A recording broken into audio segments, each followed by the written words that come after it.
तो आपको बता दें कि प्रधानमंत्री ने आरोप लगाया है कि कांग्रेस ने कच्चा टीपू को श्रीलंका को सौंपकर देश को धोखा दिया था। श्रीलंका और तमिलनाडु के बीच में एक द्वीप है कच्चा थीवू।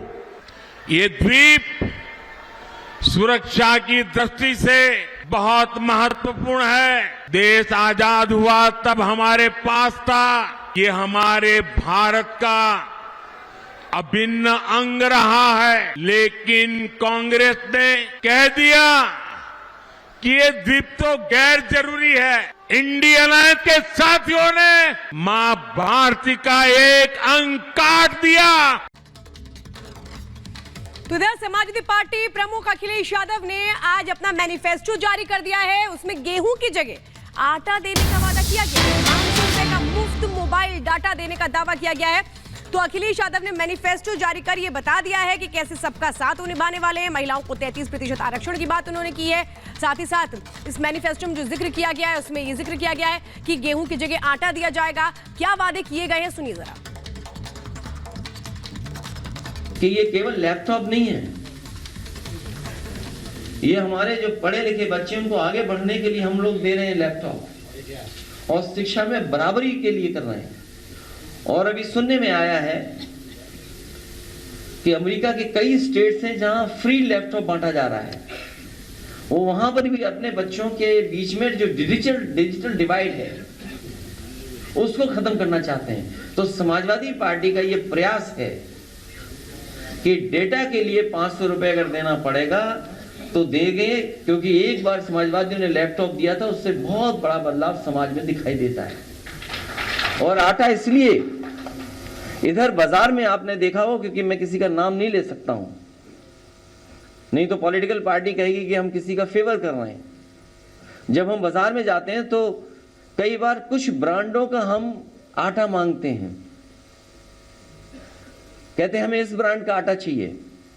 वो क्यों चाहिए आटा उस ब्रांड का? क्योंकि आपके बैक ऑफ माइंड ये लगता है कि ये क्वालिटी का है, ये पौष्टिक है। आप गरीब को तो पौष्टिक खाना नहीं दे रहे। जब उसको पौष्टिक खाना नहीं देंगे तो उसके शारीरिक जो क्षमता है वो कैसे अच्छी बढ़ेगी? तो इसलिए समाजवादी पार्टी जब सरकार में थी उस समय हौसला मिशन चलाया था हम लोगों ने। उसके तहत गरीब परिवारों तक खाना पहुंचाने का काम कर रहे थे। तो आजकल तो मार्केट में बहुत सारा ब्रांडेड आटा है। हमारी मंडियों से नेटवर्क बना करके उसका विस्तृत हम बाद में बताएंगे, पढ़ेंगे तो आपको हासिल हो जाएगी वो जानकारी। तो पौष्टिक और क्वालिटी का भोजन। और इसी बीच अगली बड़ी खबर आपको बता दें, बदायूं उम्मीदवार पर अखिलेश यादव का बड़ा बयान सामने आया है। उनका कहना है लिस्ट जारी होने पर नाम सामने आ जाएगा।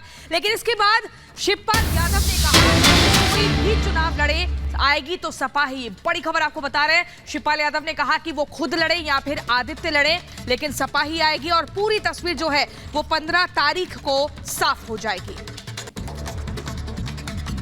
चाहे देखिए हम लड़े, चाहे आदित्य लड़े, चाहे कोई लड़े, लेकिन वो समाजवादी पार्टी लड़े। देखिए नौ दुर्गा आने वाले हैं ना, नौ दुर्गा में होगा, नौ दुर्गा में होगा नामांकन। 15 तारीख को होगा। 15 तारीख है, 15 तारीख को पता लग जाएगा, आपको सब पता। तो मैं तो चाहता हूं बीजेपी को अनाउंस कर देना चाहिए उनका। मैं तो ये अपील करता हूं, अगर उन्हें मैनपुरी हमारे पत्रकार साथी ने अच्छी जानकारी दी तो मैं तो आपकी बात से जोड़ता हुआ उनसे कहना चाहूंगा कि जहां से उन्हें सूचना मिली है वहां बता दें कि उनका भी नाम जल्दी अनाउंस कर दो। तो आप इस बारे में क्यों चिंता करते हो? फिर हम सोचेंगे कि हमें क्या करना है। वो तो आप भी जानते हो।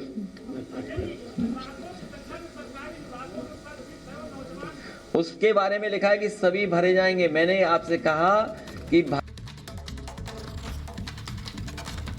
और इधर कांग्रेस नेता दिग्विजय सिंह को बीजेपी विधायक ने पाकिस्तान भेजने की बात कही है, जिसे लेकर विवाद खड़ा हो गया है। आखिर दिग्विजय सिंह के गढ़ में बीजेपी नेता ने किस आधार पर यह कहने की हिम्मत जुटाई और इस पर क्या कह रहे हैं कांग्रेस के दिग्विजय सिंह, इस रिपोर्ट में आपको दिखाते हैं।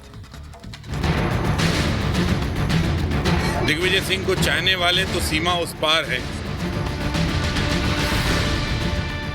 लोकसभा चुनाव की तैयारियों के बीच मध्य प्रदेश में पाकिस्तान की एंट्री हो गई है। बीजेपी विधायक रामेश्वर शर्मा ने मध्य प्रदेश के पूर्व मुख्यमंत्री और राजगढ़ से कांग्रेस प्रत्याशी दिग्विजय सिंह को लेकर बड़ा बयान दिया है। बीजेपी विधायक रामेश्वर शर्मा ने चुनावी तैयारियों के बीच एमपी के high profile Rajgarh Lok Sabha seat से कांग्रेस प्रत्याशी दिग्विजय सिंह को पाकिस्तान भेजने की बात कही है। जो राजा यहाँ घूम रहा है उसको ऐसा पैक करके भेजना है कि अगला जो ठिकाना होगा उसे हिंदुस्तान में नहीं बल्कि इस्लामाबाद और लाहौर में उसका ठिकाना हो, क्योंकि उसको चाहने वाले अब मध्य प्रदेश में और देश में नहीं है। दिग्विजय सिंह को चाहने वाले तो सीमा उस पार है। चुनावी माहौल के बीच बीजेपी विधायक के इस बयान के बाद हंगामा मचना तय था। वही हुआ भी, जिसके बाद दिग्विजय सिंह भला कहां चुप रहने वाले थे। उन्होंने फौरन इस मुद्दे को लपक लिया और बीजेपी विधायक के खिलाफ कानूनी कार्रवाई करने की धमकी दे डाली।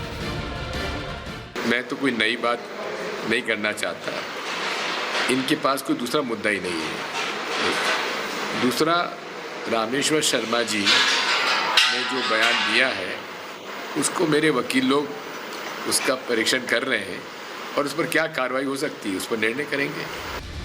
चुनावी दंगल में लगातार हार का मुंह देख रहे और कांग्रेस में किनारे लगाए गए दिग्विजय सिंह इस मामले में क्या कानूनी कार्रवाई करेंगे, ये तो देखने वाली बात होगी। लेकिन आपकी जानकारी के लिए बता दें, दिग्विजय सिंह बीजेपी नेता के इस बयान से इसलिए भी तिलमिलाए हैं क्योंकि राजगढ़ को दिग्विजय सिंह का गढ़ कहा जाता है और इस सीट पर फिलहाल बीजेपी का कब्जा है। दिग्विजय इस सीट के जरिए अपनी वापसी चाहते हैं, इसलिए वो पूरे दमखम के साथ मैदान में उतरे हैं। दिग्विजय सिंह की बौखलाहट को आप इस तरह भी समझ सकते हैं कि राजगढ़ लोकसभा क्षेत्र में राघोगढ़ का हिस्सा भी आता है, जो कभी एक रियासत हुआ करती थी, लेकिन अंग्रेजों के जाने के साथ रियासत तो खत्म हो गई, लेकिन राजघराने के साथ दिग्विजय सिंह का नाम आज भी राजा के तौर पर जुड़ा हुआ है। लेकिन 2019 के चुनाव में बीजेपी नेता प्रज्ञा ठाकुर ने राघोगढ़ के दिग्गी राजा को 3.5 लाख से ज्यादा वोटों से शिकस्त देकर इस किले को ही ढहा दिया, जिसके बाद से ही दिग्विजय सिंह ये सीट जीतने के लिए बेताब हैं और अब इनके लिए प्रतिष्ठा का विषय बन गया है। जबकि गढ़ में धूल चटाने की वजह से बीजेपी नेता इन्हें चुनावी चकल्लस से ज्यादा अहमियत देने को तैयार नहीं है। बीजेपी विधायक रामेश्वर शर्मा का ये बयान उसी का नतीजा है। Bureau report, Republic Bharat.